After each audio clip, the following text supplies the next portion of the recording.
स्वागत है आपका। मैं हूं प्रशांत चुरहे। आज का मुद्दा में आप सभी दर्शकों का बहुत बहुत स्वागत है। प्रधानमंत्री नरेंद्र मोदी का ब्रिटेन दौरा जारी है और दूसरे दिन अपने दौरे के आज पीएम मोदी का मेगा स्वागत भी वेम्बले स्टेडियम में होने वाला है और इसके लिए पूरी तरह से तैयारियां कर ली गई है। यहां 60,000 लोगों को भारतीय प्रधानमंत्री संबोधित करेंगे। इसके अलावा पीएम बकिंघम पैलेस में होने वाले भोज पर महारानी के मेहमान भी होंगे। लेकिन इससे पहले ब्रिटेन में कुछ अलग रंग भी नजर आया है। यहां भारत की छवि पर कालिख लगाने वाले सवाल भी पूछे गए हैं। भारत की मौजूदा सरकार की नेगेटिव इमेज बनाने के अभियान भी यहां चलाए गए। क्या है इसकी हकीकत, और इस पर हम तमाम मेहमानों से भी लेंगे उनकी राय। पहले देखते हैं ये हमारी खास report. India is becoming an increasingly intolerant place. Why? विदेशी धरती पर मेजबान देश के पत्रकार के इस सवाल के जवाब में प्रधानमंत्री नरेंद्र मोदी ने बताया कि भारत होने के मायने क्या हैं, इस धरती को क्यों महान कहा जाता है। ये बुद्ध की धरती है, भारत ये गांधी की धरती है, और इसलिए हमारे संस्कारों में एक बात हमारी रगों में है कि समाज के मूलभूत मूल्यों के खिलाफ किसी भी बात को भारत स्वीकार नहीं करता है। हम इसको किसी भी हालत में टॉलरेट नहीं करते हैं। कानून कठोरता से कार्रवाई करता है और करेगा। और भारत एक वाइब्रेंट डेमोक्रेसी है जो संविधान के तहत सामान्य से सामान्य नागरिकी के जीवन को हर प्रकार की सुरक्षा, उसके विचारों की रक्षा, उससे प्रतिबद्ध है और इस काम पर हम कमिटेड हैं। दुनिया पर राज करने के लिए अंग्रेजों ने क्या नहीं किया। बर्बरता की हद कर दी, गुलाम मुल्क के नागरिकों के साथ जानवरों से भी बदतर सलूक किया, नरसंहार किया। लेकिन दुनिया के सबसे बड़े लोकतंत्र के सबसे बड़े नेता के सामने वहां के पत्रकार नैतिकता का पाठ खोलकर बैठ गए। पीएम मोदी के साथ खड़े ब्रिटिश प्रधानमंत्री की तरफ एक और सवाल उछला। How comfortable do you feel welcoming Prime Minister Modi to this country, given that for the first 2 years of your premiership, he was not permitted to visit this country because of his record as Chief Minister of Gujarat? Pleased to welcome Prime Minister Modi here. He comes with an enormous mandate from the people of India who made him Prime Minister with a record and historic majority. As for what happened in the past, there were legal proceedings. There were also, as my colleague Priti Patel said earlier today, representations from the British government at the time. But we're now discussing a future partnership between Britain and India. Both of us backed by our countries for this Parliament to work together to strengthen the partnership that we have. कुछ इसी तरह के सवाल जब PM Modi से भी किए गए तो प्रधानमंत्री ने पत्रकार को आईना दिखाने में देरी नहीं की। उन्होंने साफ किया कि सवाल पूछने वाले पत्रकार के पास न तो सही तथ्य हैं और न ही सही नजरिया। एक तो कीप द रिकॉर्ड स्ट्रेट, इसके लिए मैं आपको जानकारी दूं। मैं 2003 में यहाँ आया था और बहुत ही स्वागत सम्मान मैंने उस समय भी यहाँ कार्यक्रमों में भाग लिया था। यूके ने कभी भी मुझे यहां आने पर रोका नहीं है, कभी कोई प्रतिबंध लगाया नहीं है। मेरे समय अभाव के कारण मैं नहीं आ पाया, वो अलग बात है। तो ये एक गलत परसेप्शन है, उसको करेक्ट कर लीजिए। भारत जिसने अंग्रेजों की गुलामी से लड़ाई में शांति और अहिंसा को हथियार बनाया, जहां की धरती ने दुनिया को शांति का संदेश दिया, जहां की विचारधारा दुनिया को परिवार मानने की रही है, क्या वाकई उस जमीन पर असहिष्णुता ने हदें पार कर दी हैं? देश में बीते दिनों जैसा माहौल बना, उसमें प्रधानमंत्री नरेंद्र मोदी को बार बार निशाना बनाया गया। कहा गया कि प्रधानमंत्री ने असहिष्णुता पर भारत में कुछ भी नहीं कहा। जब दादरी हुआ तब भी नहीं, जब पुरस्कार लौटाए गए तब भी नहीं, अब जब टीपू सुल्तान पर 2 खेमे आमने सामने नजर आ रहे हैं तब भी नहीं। मुख्य विपक्षी दल कांग्रेस का दावा है कि भारत में इन मुद्दों पर चुप रहने की वजह से ही पीएम को आज विदेशी सरजमी पर सफाई देनी पड़ रही है। शर्म से झुक जाता है। वो मुद्दा जो भारत में उठ रहा था उस पे तवज्जो देने की बजाय आज वो मुद्दा इतना बड़ा हो गया कि उस प्रेस कॉन्फ्रेंस के अंदर, जिसमें इंग्लैंड के प्राइम मिनिस्टर भी थे, पहला मुद्दा यही उठाया गया। इनटॉलरेंस का मुद्दा देश के अंदर है, प्रधानमंत्री जवाब दीजिए। प्रधानमंत्री ने कहा कि वो गांधी और बुद्धा की धरती है। प्रधानमंत्री जी, गांधी और बुद्धा की धरती तो है, लेकिन अब तो ये धरती नरेंद्र मोदी की धरती है। आज इंटॉलरेंस आपकी वजह से हो रहा है। बिहार चुनाव के दौरान पीएम ने असहिष्णुता के मुद्दे पर चुप्पी तोड़ी थी। केंद्र सरकार की तरफ से तमाम मसलों पर सफाई आई। अब विदेशी जमीन पर पीएम जो कुछ कह रहे हैं, कई लोगों को उसमें भी उम्मीद की किरण नजर आ रही है। नजर की चोट जिगर में रहे तो अच्छा है, ये बात घर की है, घर में रहे तो अच्छा है। तो हम भी जब कहीं जाते हैं विदेश में तो यही कहते हैं, लेकिन ये है कि उस पर अमल करना पड़ता है। हम ये चाहेंगे कि उनका सफर उन्हें मुबारक हो लंदन का, कि 60 साल में ये हुआ। बादशाह वही होता है जो 5 साल में 60 साल की कमियों को दूर कर दे, और हम उम्मीद करते हैं ये प्रधानमंत्री जी से कि अगर वो हिम्मत से अगर काम लेंगे, मर्दानगी से काम लेंगे, तो अगर 60 साल में जो गलतियां कांग्रेस ने की हैं वो 5 साल में वो दूर करके दिखाएंगे। पीएम मोदी लंदन में है। भारत के बाद वहां भी असहिष्णुता को मुद्दा बनाया जा रहा है। सलमान रश्दी, नील मुखर्जी, इयान मैकाइवान सहित 200 से ज्यादा लेखकों ने कैमरन से भारत में बढ़ती असहिष्णुता और बढ़ते भय के वातावरण का मुद्दा उठाने की अपील की है। इस संबंध में कैमरन को खुला खत जारी किया गया है। आखिर ब्रिटेन में बैठे बुद्धिजीवियों को अचानक भारत की चिंता क्यों होने लगी? क्या हालात बदतर हो गए हैं या भारत की छवि बिगाड़ने की कोशिश हो रही है?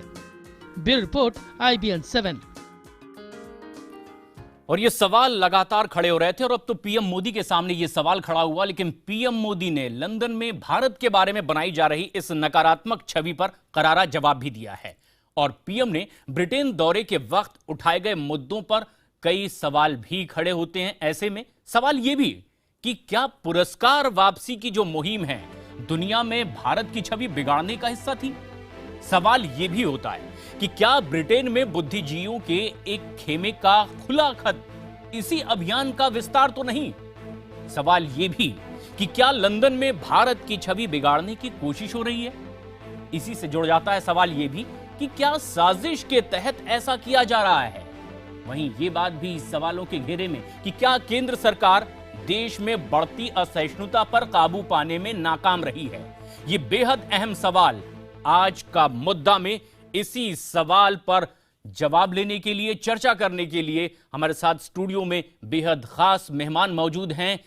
हम उनसे चर्चा करते हैं। इस वक्त हमसे सीधे जुड़ रहे हैं दिल्ली से बीजेपी प्रवक्ता संबित पात्रा, लखनऊ से सीपीएम नेता अतुल कुमार अंजान, और स्टूडियो में हमारे साथ मौजूद हैं कांग्रेस के प्रवक्ता राजीव त्यागी, अंजुमन मिनाज से रसूल के अध्यक्ष सैयद अतहर हुसैन देलवी साहब, और आरएसएस के जानकार प्रोफेसर अजनिवेश अवस्थी फोन लाइन पर हमारे साथ जुड़ रहे हैं। आप सभी मेहमानों का बहुत बहुत स्वागत है।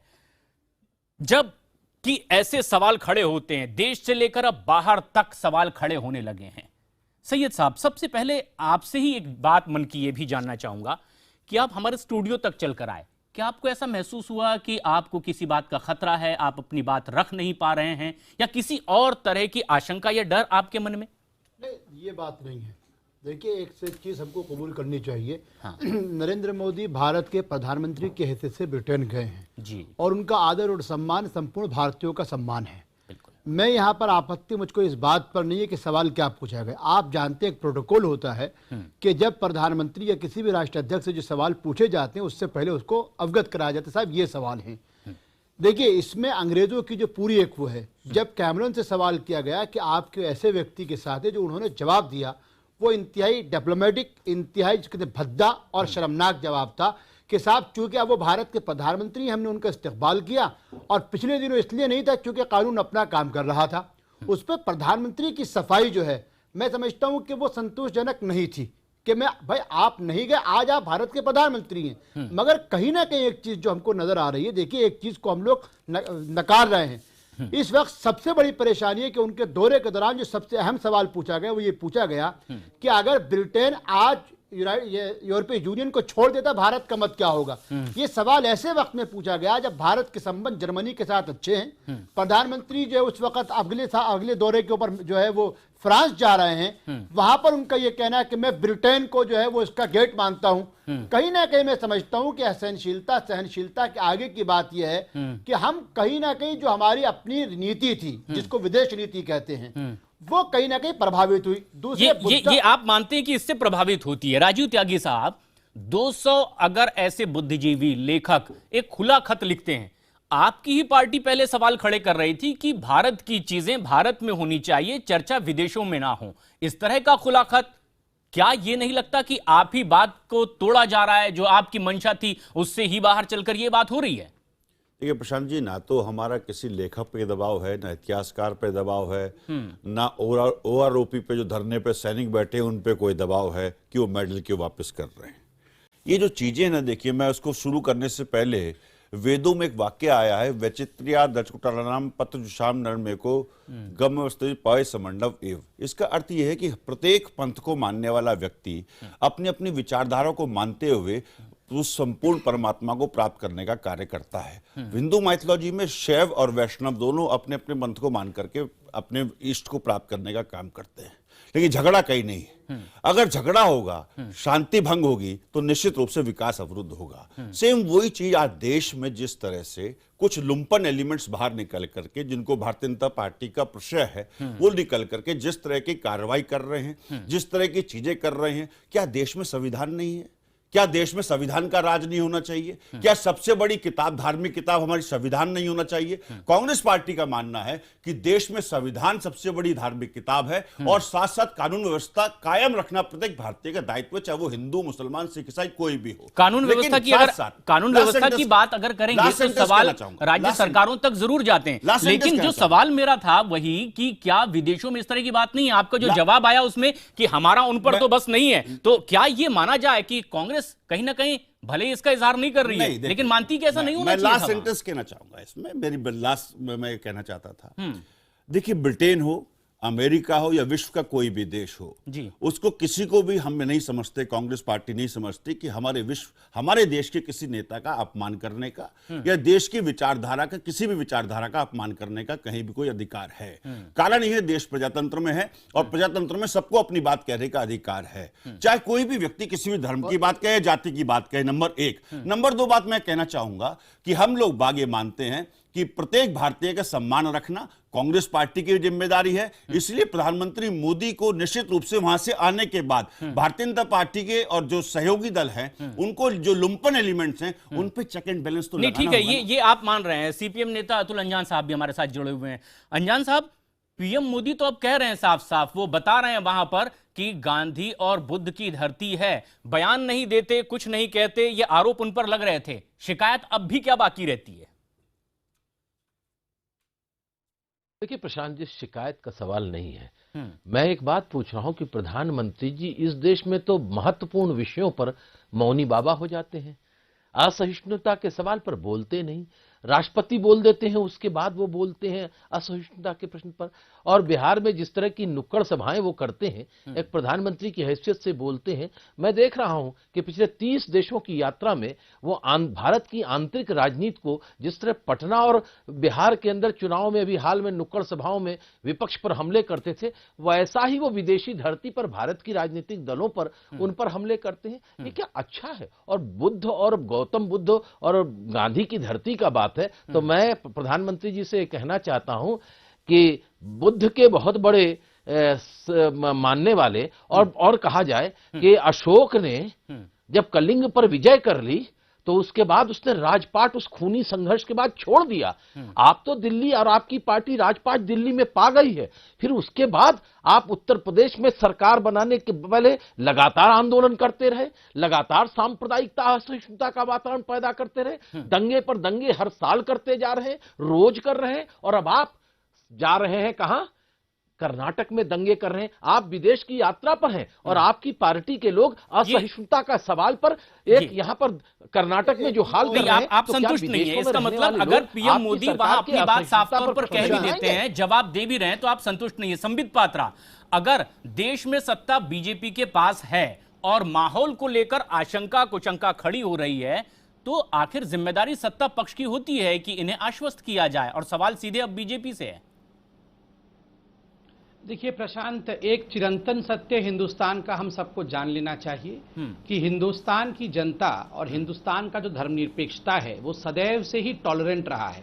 हिंदुस्तान की तासीर में टॉलरेंस है, और हिंदुस्तान का धर्मनिरपेक्षता इतना फ्रजाइल नहीं है, ऐसा टूटने वाला नहीं है कि बस 1 साल में टूट गया, 1.5 साल में टूट गया, रोज शाम को टूट गया और हमें बचाना पड़े। ऐसा नहीं है। अगर हम इसको प्रमाइस बन के डिबेट कर रहे हैं कि बहुत कमजोर है हिंदुस्तान का बुनियाद और कभी भी वो इंटॉलरेंट हो सकता है, तो हम हिंदुस्तान को कम करके आंक रहे हैं। देखिए, हमारी डोमेस्टिक पॉलिटिक्स हो सकती है, डोमेस्टिक लड़ाइयां हो सकती है, देश में लड़िए, मगर जब देश से बाहर प्रधानमंत्री खड़ा है, ये सवाल प्रधानमंत्री से नहीं पूछा गया, ये हिंदुस्तान के कैरेक्टर से पूछा गया कि क्या हिंदुस्तान इंटॉलरेंट कंट्री है। मैं एक बात ये हिंदुस्तान के चरित्र पे उंगली उठाया गया। इसलिए मोदी जी ने गांधी और बुद्ध को याद दिलाया और कहा, इतिहास गवाह है, हिंदुस्तान कभी भी इंटॉलरेंट नहीं हो सकता है, क्योंकि यहीं से इतिहास ने जन्म लिया है। मैं आपको एक छोटा सा उदाहरण देता हूं, क्योंकि 4 लोगों ने मुझसे सवाल पूछे। इसके आगे एक कदम ये सवाल उठ जाता है संबित जी, इसके आगे एक सवाल ये उठ जाता है, आखिर आज ही सवाल क्यों खड़े किए जा रहे हैं, शक क्यों किया जा रहा है नियत पे? इसमें एक चीज मैं जोड़ना चाहूंगा, इसी का जवाब देता हूं जी। मैं इसी में जवाब दे देता हूं, फिर बाकी आप लोग सवाल पूछ लीजिएगा। देखिए, विगत कल जब प्रधानमंत्री मोदी यूके में थे, एक बहुत बड़ा और डेवलपमेंट हुआ है, उसी से आप मेंटालिटी समझ जाइएगा। कल आज से ठीक अभी 10 घंटे पहले मैं डॉन अखबार का एक कटिंग लेके आया हूं, ट्रिब्यून का भी रखा हुआ है। आदरणीय सलमान खुर्शीद, जो कि हिंदुस्तान के पूर्व मंत्री थे, वो कल जिन्ना इंस्टीट्यूट में उन्होंने एक भाषण किया है। उस भाषण के 3 लाइन को मैं पढ़ता हूं। When Congress was in power, BJP has been pressurizing to normalize tie with Pakistan. India has not responded to Pakistan's overtures for peace in South Asia the way it should have. Nawaz Sharif is a courageous, brave and far-sighted Prime Minister of Pakistan. Modi is still learning how to be a statesman. BJP-led government in India has failed to adequately reciprocate Islamabad peace overturns. Last sentence suniye. Khurshid also praised Pakistan's fight against terrorism and acknowledged the army's role of Pakistan in fighting a difficult war in tribal areas. देखिए, आप इसी से बहुत बड़ी मानसिकता को समझ सकते हैं कि नवाज शरीफ को ब्रेव बताना और मोदी को कमजोर बताना, वह भी पाकिस्तान में जाकर, ये किस प्रकार का साजिश और किस प्रकार की रचना हो रही है। ये सवाल है, ये अब आपकी ओर से खड़े किए जा रहे हैं। हमारे साथ प्रोफेसर अग्निवेश भी जुड़े हुए हैं। प्रोफेसर अग्निवेश सुन रहे हैं बहुत देर से इस बात को। अग्निवेश जी, क्या ये माना जाए कि साजिश के तहत ये हो रहा है जो सवाल खड़े किए जा रहे हैं, चाहे भीतर हो या बाहर हो? मुझसे पूछ रहे हैं? जी जी जी, मैं आपने प्रारंभिक वक्तव्य में कहा भी है ये कि ये एक निश्चित रूप से एक साजिश है। मुझे समझ में नहीं आता, अतुल कुमार अंजान को कर्नाटक में दंगे दिखाई दे रहे हैं, टीपू सुल्तान की जयंती 300 सालों में पहली बार मनाई जा रही है, और उनको साजिश ये भाजपा की और आरएसएस की नजर आ रही है। अंजान साहब कम से कम राजनीति भी करे तो कम से कम उसमें इतना पर्दा तो रहे, इतनी शर्म तो रहे कि कौन कर रहा है ये राजनीति। 300 सालों में पहली बार टीपू सुल्तान की जयंती। मुझे आप शर्म मत समझाइए, अपनी शर्म को देखिए। अगर टीपू सुल्तान का जन्मदिन नहीं मनाना है तो लाठियां चलाओगे, मारोगे। आपका प्रधानमंत्री विदेश में है तो अपने प्रधानमंत्री की हिफाजत के लिए हमें अपने देश में कुछ काम इंक्वायरी करना पड़ेगा ना। आप टीपू सुल्तान का मत, लेकिन सड़क पर मारपीट करने का क्या मतलब है?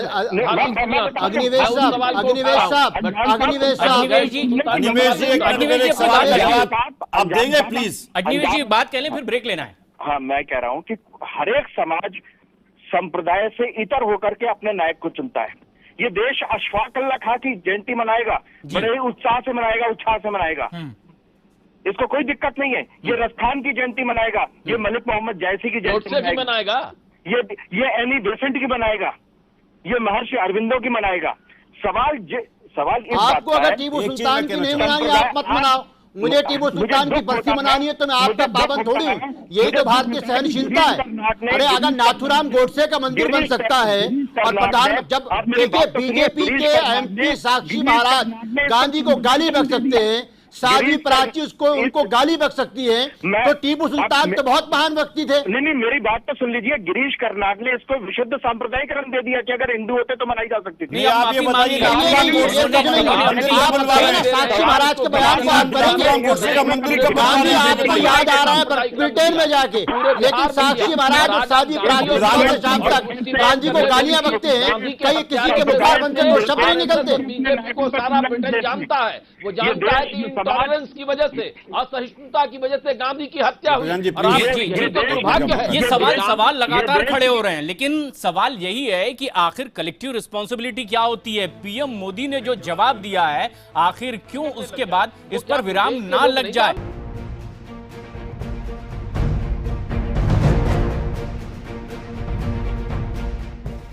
ब्रेक के बाद हम एक बार फिर हाजिर हैं। आज का मुद्दा आप देख रहे हैं और सवाल खड़े होने पर पीएम मोदी ने ब्रिटेन में जो करारा जवाब दिया है, सवाल खड़े हो रहे हैं कि आखिर ऐसा क्यों हो रहा था? क्या ये किसी साजिश के तहत हो रहा है? तमाम मेहमान हमारे साथ बने हुए हैं और कांग्रेस के प्रवक्ता राजीव त्यागी साहब, आपसे ये भी सवाल कि अब तो बिहार चुनाव खत्म हो चुके हैं, पुरस्कार वापसी वाली आवाजें अब सुनाई नहीं दे रही है, क्या शक व शुभ पैदा नहीं होता है ऐसे में? देखिए, इस पुरस्कार वापसी पे तो मैं आऊंगा, लेकिन आपने कहा कि प्राइम मिनिस्टर ने बड़ा करारा जवाब दिया। एक करारा जवाब इंदिरा गांधी जी ने निक्सन और हेनरी किसिंगर को दिया था जब वो अमेरिका के दौरे पे गई 1971 की वार से पहले। तो वह अमेरिका के दस्तावेजों में दर्ज है कि जब निक्सन ने कहा कि ये बूढ़ी चुड़ैल बहुत जिद्दी है, इंदिरा जी के बारे में ये शब्द इस्तेमाल किया, क्योंकि इंदिरा जी ने कहा कि 1971 में मैं जाकर के पाकिस्तान पे अटैक करूंगा, निश्चित रूप से हम कहीं ना कहीं अपनी देश की सीमाओं की सुरक्षा करेंगे, और वहां से उठ करके वापस आ गई। हेनरी किसिंगर कुछ और टिप्पणी करते हैं भारतीयों के बारे में, जो कि बहुत संवेदनशील टिप्पणी है। लेकिन मैं कहना चाहूंगा, अगर प्राइम मिनिस्टर उस वक्त रिएक्ट करते और कहते कि नहीं, ये देश के सम्मान का मामला है, तो निश्चित रूप से कैमरून को अपना वक्तव्य बदलना पड़ता। नंबर एक।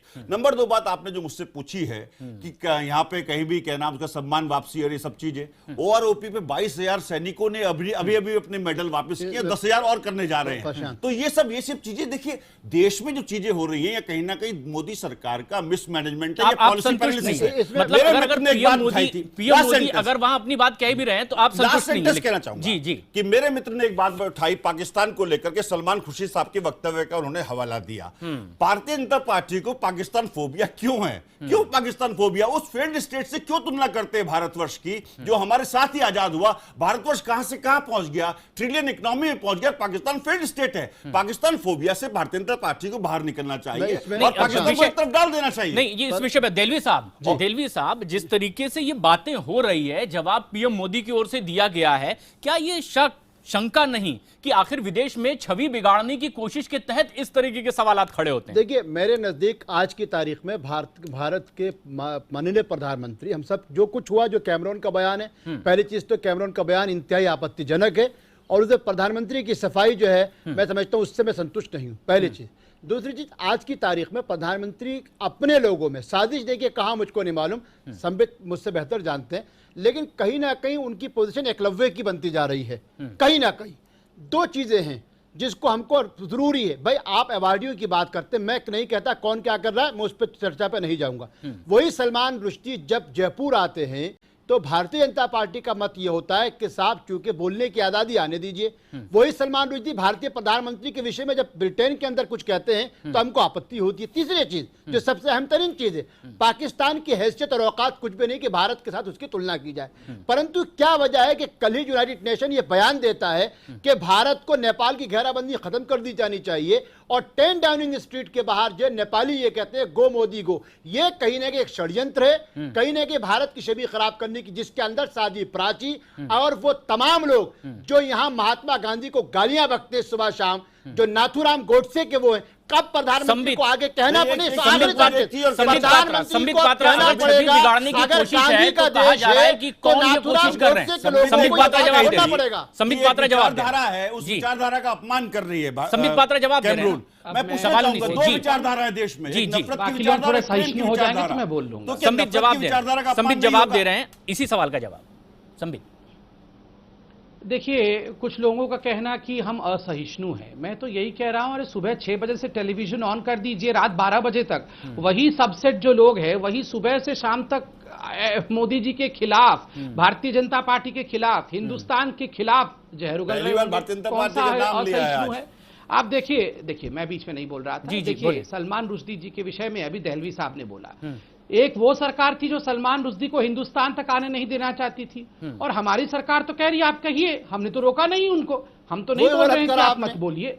और कौन असहिष्णु है? जो हिंदुस्तान में आने नहीं देना चाहता था वो असहिष्णु है, या जो बोलने दे रही है वो असहिष्णु है? मोदी जी के खिलाफ आप बोल रहे हैं, हमने कुछ किया कार्यवाही? कोई कार्यवाही नहीं कर रहे हैं, हम अपना सुन रहे हैं। ये प्रजातांत्रिक देश, आप कुछ नहीं कर सकते इसमें। संबित पात्रा है, डराइए मत, आपने रोक दिया, धमकाने की भाषा इस्तेमाल मत करिए संबित जी, नहीं कि हमने कुछ नहीं किया। क्या करेंगे आप? मैं बीच में नहीं बोल रहा था। क्या करेंगे आप? मैंने आपकी भाषा पे ऐतराज किया, आपके अहंकार वाली भाषा पे ऐतराज किया है। थोड़ा सा जो अहंकार वाली आपकी भाषा है उस पे ऐतराज कर रहा हूँ। अब दे आप करेंगे जो मोदी का विरोध करेंगे? ठीक है, उनके ऐतराज के साथ ही जवाब दे दीजिए। ठीक है, वो सहिष्णु हो जाते हैं, इसलिए चलिए हो गए सहिष्णु अभी लगता है जी। देखिए आपको याद होगा जयपुर में सलमान रुश्दी की एंट्री बैन की गई थी। मुझे लगता है उस समय भी हिंदुस्तान एक लोकतांत्रिक देश था, इस सरकार ने किसी की कहीं एंट्री बैन नहीं की। जेवियर मोरो नामक एक लेखक थे, सलमान रुश्दी अगर किसी धार्मिक धार्मिक तंत्र का अपमान करेंगे, उनको अलाउ कर दिया जाएगा? कल को कोई हिंदुओं का अपमान करेगा, क्या उसको अलाउ कर दिया जाएगा? थोड़ा सहिष्णु हो जाइए। सहिष्णु आप होइए, क्योंकि आपके वाक्य बहुत गलत था कि हम लोग मैं नहीं बोलता हूँ, आप लोग दोनों बोल लीजिए, दहलवी साहब से और उनसे बुलवा लीजिए। आलोचना करना गुनाह है? जो सहिष्णुता के प्रचारक दोनों भाई हमारे, उनसे बुलवा लीजिए। अगर ऐसा गुनाह है तो मैं कर रहा हूँ गुनाह। नहीं, ये सवाल अगर आप होइए, ऐसे सुन आप प्रशांत जी, वो दोनों सहिष्णु भाइयों से बुलवा लीजिए, मुझे कोई आपत्ति नहीं। को कार्रवाई नहीं होनी चाहिए? ठीक है। क्या साक्षी महाराज पे कोई कार्रवाई नहीं होनी चाहिए? ये सवाल खड़ा किया है, माहौल खराब ये कर दिया दहलवी साहब ने सवाल खड़ा किया है, संबित पात्रा उससे जोड़कर जवाब दे रहे हैं, आप जवाब दें। नहीं गांधी, देखिए संबित में तुमसे क्या अडवाणी जी ऐसा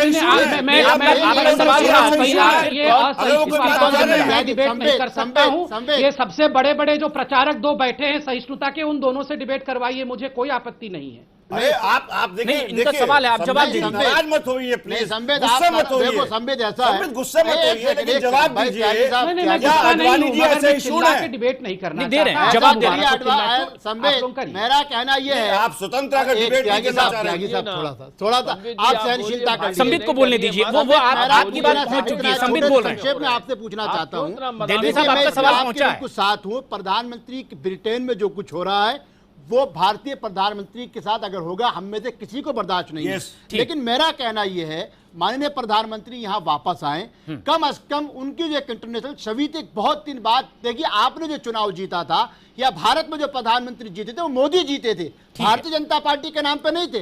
वो वापस आके क्या सहनशीलता के 10 लोगों को सिखाएंगे? जब प्रधानमंत्री सवाल पहुंच गया कि कुत्ते का पिल्ला भी अगर नीचे आ जाता है, ये सवाल पहुंच गया, संबित पात्रा अब जवाब दे रहे हैं। सवाल ना करेंगे लोगों की, सवाल संबित पात्रा के लिए सत्ता में आप हैं, आप जवाब दीजिए। प्रेम की विचारधारा को लेके जाते तो ये सब होता ही नहीं। अब दे रहे हैं, जवाब दे रहे हैं संबित। इनसे बुलवा लीजिए, मुझे कोई आपत्ति नहीं है, मैं बार बार कह रहा हूं, अगर सुनने की क्षमता नहीं है। नहीं, अभी अब संबित पात्रा ही जवाब देंगे, ये सवाल जवाब दीजिए हमारे सवालों का। हम सरकार में हैं, हमारे को बिल्कुल चिल्लाना नहीं चाहिए, शांति से सबकी बात सुन लेनी चाहिए, मैं तैयार हूँ। आप लोग यहाँ गाली गलौज कर सकते हैं, डांट सकते हैं, प्रहार कर सकते हैं, मैं सब सुन रहा हूँ। डांटिए बात, आप हमें डांट रहे हैं भाई, आप धमका रहे हैं बकायदा कि मोदी जी के अगेंस्ट आप बोल रहे हैं, तो देखिए सब रह रहे हैं यहाँ पे, तो आप धमकाइए मत, देखिए संबित प्लीज। नहीं, वो उन्हें पूरा मौका इस बात का भी मिलना चाहिए कि वो आखिर जवाब दे सकें, क्योंकि निशाना उन पर है, जिम्मेदारी उन्हीं की है, सत्ता में वही है कि अगर कोई आशंका खड़ी होती है तो उसकी शंका का समाधान भी करें। अतुल अंजान साथ आपको भी अगर हम जोड़ लें कि जिस तरह से सवालात देश के प्रधानमंत्री के साथ ब्रिटेन में खड़े हुए, क्या जायज मानते हैं आप भी? निश्चित रूप से वैध है। जब आप कह रहे हैं, प्रधानमंत्री जी बात कह रहे हैं, ग्लोबल वर्ल्ड हो गया है। जब ग्लोबल वर्ल्ड, ये कृष्णन जी ने कहा था, हमारे देश के राष्ट्रपति जी ने, तब ये सारी चीजें जब आ गई हैं, तो मैं एक बात पूछ रहा हूं, बड़े बड़े व्याख्यान आप दे रहे हैं, आप नहीं समझ रहे हैं? मुझे याद दिलाना चाहिए कि जब एक बड़े व्यापारी ने टीपू सुल्तान की तलवार लंदन से ऑक्शन में खरीदी थी, तब भाजपा और आरएसएस के लोगों ने क्या लिखा था पांचजन्य में कि राष्ट्रीय स्वाभिमान खरीदा गया है। आज वही टीपू सुल्तान को लेकर आप बवाल कर रहे हैं। इतिहास में कभी कोई व्यक्ति बहुत अच्छा हो जाता है, कभी बहुत बुरा हो जाता है, लेकिन ये बात सच है कि प्रधानमंत्री जी अब कभी विदेश जाएं तो अपनी पार्टी के लोगों से, आरएसएस के लोगों से, बीजेपी के लोगों से कहें कि दंगा फसाद न करें, इससे उनकी बदनामी होती है, प्रश्नों की झड़ी लगा देते हैं। अरे यहां तो कैमरून साहब ने बोला, और जब आपने राष्ट्रपति जी को यहां बुलाया था, अमेरिका के राष्ट्रपति ओबामा ने को, उन्होंने भाषण में कह करके भारत की असहिष्णुता की बात कह करके प्रधानमंत्री मोदी जी के मुंह को एक अलग किस्म से पेश कर दिया था। तो मैं ये कह रहा हूं कि ओबामा तो प्रधानमंत्री के दोस्त हैं। और क्या आप नहीं समझ रहे ये जो गैंग ऑफ फोर जिनको आप कह रहे हैं, आडवाणी जी और जोशी जी और शांता कुमार और यशवंत सिन्हा, इनके बयानात, मोदी जी की पार्टी के और तमाम लोगों के बयानात, और जिस तरह से उनके विपक्ष में बयान जारी किए जा रहे हैं, इसका असर ब्रिटेन के राजनीतिक लोग नहीं देखते। तो आपकी जनता पढ़ती है, समझती है, जानती है। एक सवाल पूछा, अगर ये सवाल जायज थे, संबित पात्रा अब जवाब दें। जब एलिजाबेथ महारानी के साथ भोजन करेंगे तब वो कहेंगे, सुनिए, तब वो कहेंगे कि हमारा जो कोहिनूर आपके ताज पर लगा हुआ है, ये कोहिनूर वापस आएगा क्या? भारत के प्रधानमंत्री ब्रिटेन की महारानी से उनके ताज में लगे कोहिनूर को वापस लेने की बात करेंगे क्या? ये एक सवाल है। संबित पात्रा जवाब देंगे। देखिए, ये जो डिबेट हो रहा है, इसी से मालूम पड़ रहा है कि देश के माहौल को कौन बिगाड़ रहे हैं। अब ध्यान से डिबेट को देखिए, डिबेट के माहौल को कौन बिगाड़ रहे हैं। बोलने भी नहीं देंगे ये। अभी मैं बोलूंगा तो बोलने ही नहीं देंगे। तीनों भाई अभी जो सहिष्णु ब्रदर्स हैं जी, या अब शुरू हो गए। यही लोग देश के माहौल को बिगाड़ रहे हैं। मैं आपका सबसे बड़ा एग्जाम्पल डिबेट से ही देख लीजिए। अभी तक हमने 4 शब्द सेंटेंस हमें नहीं बोलने दिया गया है, हमारे ऊपर कूद जाना, बोलने नहीं देना, चिल्लाना, तो यही देश में हो रहा है। आप देखिए, अभी टीपू सुल्तान के बारे में, बिहार में भी यही हुआ था। हमने टीपू सुल्तान के बारे में कुछ नहीं बोला अभी तक भाजपा ने। आपको पता है अच्छी तरह से कौन वहां पर सरकार में है और कौन प्रोटेस्ट कर रहे हैं। वहां आयंगार्स प्रोटेस्ट कर रहे हैं, नायर्स प्रोटेस्ट कर रहे हैं, कुर्द के लोग प्रोटेस्ट कर रहे हैं, वहां कैथोलिक समाज जो क्रिश्चियन समाज है वो प्रोटेस्ट कर रहे हैं। हो सकता है विश्व हिंदू परिषद भी कर रही है। क्या ये सारे लोग बदमाश है? ये जो कैथोलिक क्रिश्चियन है वो दंगई है क्या? दहलवी साहब उनको दंगई कह रहे हैं? क्या अतुल उनको दंगई कह रही है? आयंगार को आप लोग दंगई कह रहे हैं और कह रहे हैं, तो वहां की जो सरकार है उससे पूछिए ना, क्यों नहीं वो कैथोलिक प्रधानमंत्री पे आ जाइए प्लीज, क्यों नहीं आयंगार को गिरफ्तार कर लेती है? क्यों वहां नायर्स को वो गिरफ्तार नहीं कर लेती? अगर ये सब दंगई है और देश का माहौल अगर नायर और आयंगार और कैथोलिक क्रिश्चियंस बिगाड़ रहे हैं, तो वहां की सरकार क्या कर रही है? Screening time only.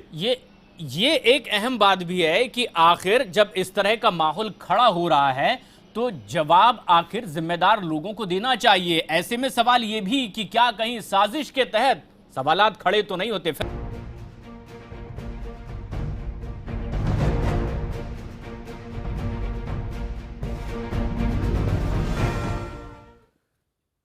ब्रेक के बाद आज का मुद्दा में हम एक बार फिर हाजिर हैं। तमाम मेहमान हमारे साथ मौजूद हैं।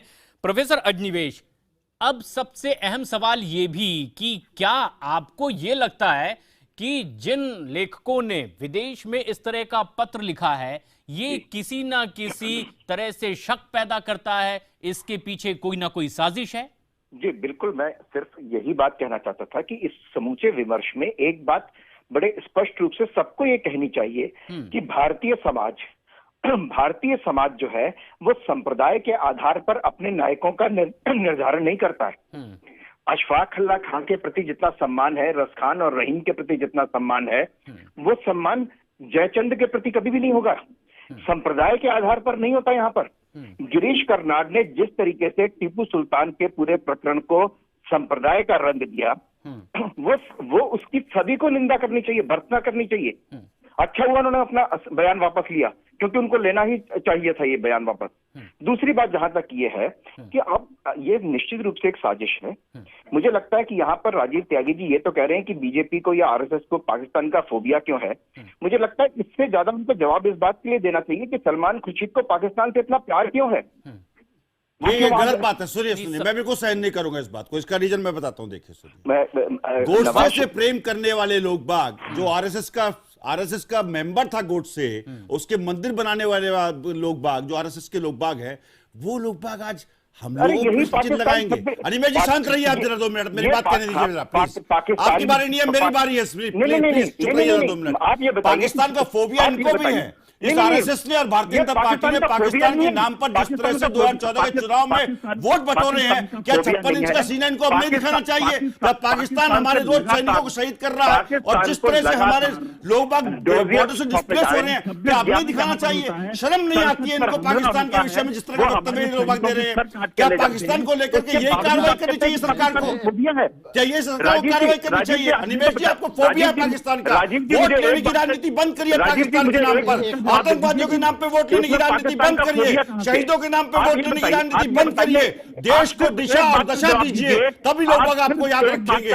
लेकिन आप लोग नफरत के लोग बाग हैं। मैं सिर्फ लास्ट सेंटेंस कहना चाहूंगा कि लोगों को सिर्फ और सिर्फ बस यही अपराध मैं हर बार करता हूं, आदमी हूं, आदमी से प्यार करता हूं, ये चीज चाहिए लोगों को। अगर आप नफरत की राजनीति करेंगे तो विदेशों में भी नफरत के बीज बोएंगे और जिस तरह से आप सिख अलगाववादियों को इसलिए खड़ी होती है यहाँ पर। अतुल अंजान साहब, क्या ये आशंका इसलिए खड़ी नहीं होती क्योंकि भारत के एक पूर्व मैं पूछना चाहूंगा, मोदी जी सिख अलगाववादियों को क्या वापस बुलाएंगे यहाँ पर? अतुल अंजान साहब, मंडल मिला है वहां पर। अतुल अंजान साहब, अगर यज्ञ कल्याण की भावना से हो तो समझ में आता है, लेकिन आहुति इस भावना से दे दी जाए कि हम ठंड में उसी अपनी ठंड भगा लें या फिर कोई किसी को झुलसा ले, तो शंका नहीं होती क्या इस तरीके के माहौल में? देखिए, एक बात समझ लीजिए, ये देश हम सब का है। ये देश जितना हिंदुओं का है उतना ही मुसलमानों का है, सिखों का है, ईसाइयों का है, बौद्धों का है, जैनियों का है, पारसियों का है। और इस देश का कोई विधान से ऊपर भारत का संविधान है। उस संविधान की हिफाजत करने की जिम्मेदारी पक्ष पर भी है, विपक्ष पर भी है। बिल्कुल। और प्रधानमंत्री उसके निगरानी करते हैं, उसके प्रतीक हैं। और अगर प्रधानमंत्री अगर पटना टाइप की स्पीचें और बिहार टाइप की स्पीचें विदेशों में करते रहेंगे, क्योंकि खत्म हो रहा है। संबित पात्रा, बहुत संक्षेप में 10 सेकंड में आप क्या कुछ सार रूप में जवाब इसका दे सकते हैं?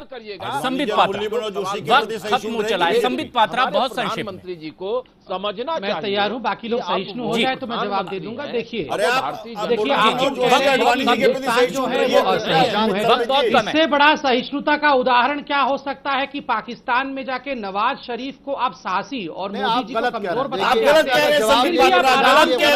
हम सबका रेस्पेक्ट करते हैं, इससे बड़ा उदाहरण कुछ हो सकता है क्या? कहां से अपना जीवन दिया देश सलमान खुर्शीद और मनीषशंकर अय्यर जाके पाकिस्तान को शांति दूत बता के आते हैं और वहां पे मोदी जी के विषय में आलोचना करके आते हैं। उसके बावजूद हम उनका सम्मान करते हैं। तो संबित में आपसे एक बात आदर सम्मान के साथ एक बात नहीं, मैं समझ नहीं पा रहा हूं। देलवी जी बहुत आखिर में, देलवी जी वक्त खत्म हो चला है। देलवी जी बहुत आखिर में, संक्षेप में 10 सेकंड। मेरा कहना ये 10 सेकंड में देलवी जी कह रहे हैं। आप पाकिस्तान को छोड़िए, उससे हम तुलना नहीं कर रहे। आप मुझको बताइए, नेपाल जैसा जहां संदल ले जाके हमने जो उनको खुश करने की कोशिश की, उस नेपाल को क्या हो गया अग्निवेश जी? कि यूएन में जाके कह रहा है कि भारत मेरी घेराबंदी कर रहा है। उस नेपाल को क्या हुआ कि यूएन कह रहा है कि भारत अच्छा, मतलब खत्म करे। नेपाल में भी चला गया। ये सवाल इसीलिए खड़े हो रहे हैं क्योंकि अगर देश के भीतर सवाल खड़े होते हैं, जवाब दिया जाता है, बाहर भी सवाल खड़े होते हैं, पीएम मोदी इसका जवाब दे देते हैं, बावजूद इसके चीजें आखिर क्यों नहीं थम रही? शक और शुबे की गुंजाइश आखिर कहां बाकी रहती है? क्या कलेक्टिव रिस्पॉन्सिबिलिटी हर किसी को अपनी देखनी और समझने की जरूरत नहीं है? तमाम मेहमानों का बहुत बहुत शुक्रिया हमारे साथ आज का मुद्दा में इस चर्चा में हिस्सा लेने की।